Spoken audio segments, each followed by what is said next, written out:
नमस्कार, विदर्भ समाचार में मैं नेहा आप सभी का स्वागत करती हूँ। बढ़ते हैं आज की कुछ खास खबरों की ओर। महाराष्ट्र में स्थानीय निकाय चुनाव को लेकर कांग्रेस ने राज्य चुनाव आयोग पर सवाल उठाए हैं। कांग्रेस विधायक दल के नेता विजय वडेट्टीवार ने कहा है कि अगर चुनाव में वीवीपैट मशीनों का इस्तेमाल नहीं किया गया तो सरकार को बैलेट पेपर की ओर वापस लौटना चाहिए। साथ ही उन्होंने चेताया कि पारदर्शिता से समझौता करना लोकतंत्र के साथ खिलवाड़ है। विजय वडेट्टीवार ने कहा कि मतदाताओं को यह अधिकार मिलना चाहिए कि वे खुद सुनिश्चित कर सके कि उनका वोट सही जगह गया है।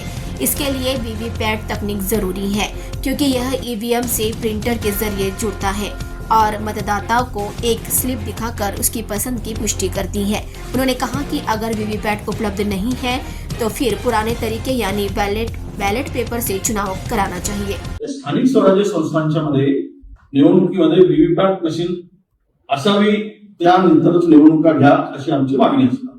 अलीकडे काही स्टेटमेंट आता आलंय की 4-4 मतं द्यावे लागतील म्हणून निवडणूक आयोग सांगतं की त्याच्यात वेळ जाईल प्रक्रियेसाठी, त्यामुळे केंद्रावर मतदान केंद्रावर गर्दी होईल हे पाहता आता आपण वीवीपॅटचा वापर करणार नाही। आणि विधानसभेच्या निवडणुकीत मतांची चोरी करून निवडणुका जिंकल्या आणि मुख्यमंत्री म्हणतात की वोट जे आहात त्याच्यावर आम्ही आध्यात्मिक स्वरूपाची मात केली। तुम्ही काय आध्यात्मिक स्वरूपाने अध्यात्मानी मात होतं काय निवडणुकीमध्ये? आणि अध्यात्माच्या भरोशावर निवडणुका जिंकता येत असतील तर मुख्यमंत्र्यांना पडलेले दिव्य स्वप्न आहे असं आम्ही मानतो। मताची चोरी करायची आणि रेटून खोटं बोलायचं जर राज्यामध्ये होत असेल आणि त्यातल्या त्यात आता स्थानिक स्वराज्य संस्थांच्या निवडणुकामध्ये वीवीपॅट नाकारला जात असेल तर बेईमानी करूनच निवडणुका जिंकायच्या आहेत। जो जनतेमध्ये आपला रोष आहे, जनतेमध्ये जो आक्रोश आहे या सरकारच्या विरुद्ध, रोज येऊन मुख्यमंत्र्यांना मंत्र्यांच्या संदर्भात सफाई द्यावी लागते। गढ़चिरौली जिले में आरमोरी गढ़चिरौली राजमार्ग पर हुई दुर्घटना के बाद राज्य के शिक्षा मंत्री दादाजी भूसे, जिला कलेक्टर अभिषंत पांडा और विधायक डॉक्टर मिलिंद नरोटे ने तुरंत दुर्घटना स्थल का दौरा किया और मृतक युवकों के परिवार से मुलाकात कर उन्हें सांत्वना दी। इससे पहले उन्होंने एमआईडीसी हेलीपैड पर घायलों से मुलाकात की और उनके स्वास्थ्य के बारे में जानकारी ली। 2 घायलों को आगे के इलाज के लिए हेलीकॉप्टर से नागपुर ले जाया गया है।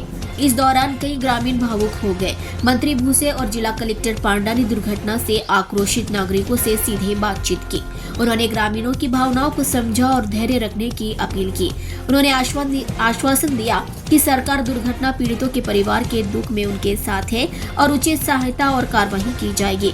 सरकार ने मृतकों के परिजनों को आर्थिक सहायता प्रदान की है और घायलों को तत्काल उपचार शुरू कर दिया गया है।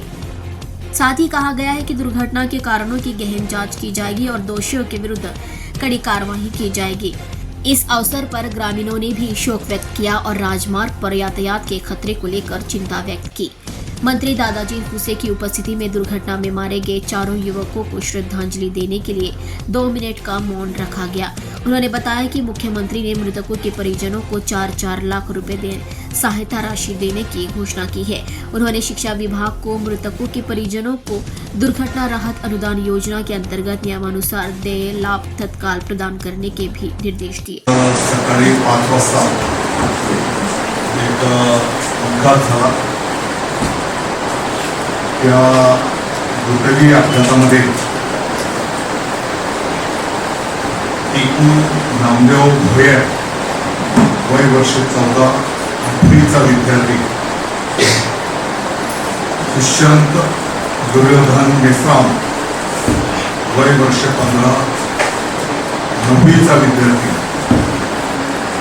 आणि जे 2 जखमी होते आदित्य धनंजय हेलिकॉप्टरच्या माध्यमातून शिफ्ट करण्यात आलेला आहे। क्षितिज आणि आदित्य आणि व्यवस्थित बोलतात वगैरे आहे आणि त्यांना आता नागपूरच्या अद्यावत इस्पितळामध्ये त्या ठिकाणी उपचार केले जाणार आहे। आपल्या सर्वांच्या वतीने या दुःखद घटनेच्या प्रती मी दुःख व्यक्त करतो। या सर्व विद्यार्थ्यांना भावपूर्ण श्रद्धांजली अर्पण करतो। शासनाच्या स्वच्छ जल और व्यक्तिगत व पर्यावरणीय स्वच्छता से पर्यावरण संतुलित रहेगा तो महिलाएं स्वस्थ रहेगी और इसके लिए आंगनवाड़ी कार्यकर्ताओं, आशा कार्यकर्ताओं या स्वास्थ्य कार्यकर्ताओं द्वारा दिए गए निर्देशों का कड़ाई से पालन करना आवश्यक है, क्योंकि आज की लड़की महिला ही कल की माँ है। इसलिए अगर आज का स्वास्थ्य स्वस्थ रहेगा तो वह एक स्वस्थ बच्चे को जन्म देगी और वह एक स्वस्थ माँ भी रहेगी। यह बात प्राथमिक स्वास्थ्य केंद्र आंधलगांव की स्वास्थ्य कार्यकर्ता ज्योति धाबाले ने कही। वह माहोड़ी तालुका के आंगनवाड़ी केंद्र क्रमांक 8 में स्तनपान सप्ताह के अवसर पर आंधलगांव के आंगनवाड़ी केंद्र क्रमांक 5 और 8 की संयुक्त उपस्थिति में माताओं और बच्चों के स्वास्थ्य और आहार विषय पर मार्गदर्शन देते हुए बोल रही थी। एकीकृत बाल विकास सेवा परियोजना मोहाड़ी की परियोजना अधिकारी योगिता स्वस्थ आहार और अच्छा व्यवहार स्तनपान कराने वाली माताओं और बच्चों की प्रगति के 2 आधार हैं। यह बात आशा कार्यकर्ता रीना निनावे ने कही। विभिन्न सरकारी योजनाओं का लाभ उठाने के लिए गांव की नवविवाहित महिलाओं को समय पर आंगनवाड़ी केंद्र जाकर संबंधित आंगनवाड़ी कार्यकर्ताओं और आशा कार्यकर्ताओं के पास पंजीकरण कराना चाहिए। यह विचार आंगनवाड़ी कार्यकर्ता अर्चना डेंगे ने व्यक्त किए। खबरों में आज बस इतना ही। ताज़ा खबरों के लिए देखते रहिए विदर्भ समाचार। तब तक के लिए नमस्कार।